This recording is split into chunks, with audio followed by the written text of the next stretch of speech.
you've got a, by the way, I think Yesler Terrace was the first integrated housing project in the United States. Yes. It's really historic. And this project is going to rip it to pieces. It's not going to approve it.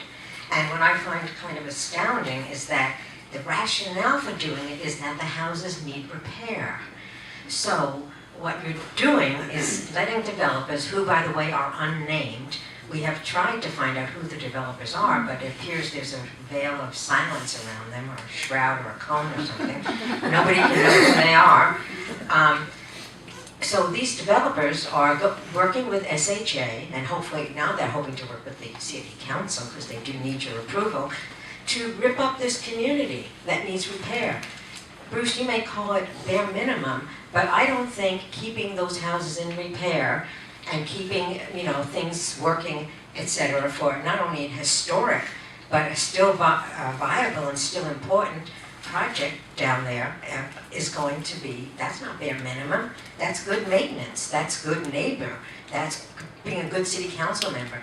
There's no way that you can just send 300-foot towers and market-priced condominiums and big buildings for offices and not destroy that community. And I don't see I mean, in terms of getting integration, obviously there's tremendous integration there, though you're also talking about financial integration. But that won't help, it'll hurt. You're going to bring big money in here. It's not going to help the people there. It's not going to help the people in the surrounding area like Hilltop or other people on First Hill or even Capitol Hill. It's simply going to be a huge bonanza for this big money that you're moving in. And I understand that some of those market-based towers are going to be private entrances only. The people in the area who are not market-priced aren't going to be able to get into the buildings. What are they going to have, doormen, with barring them? I mean, I just think that it is a tremendously bad faith idea.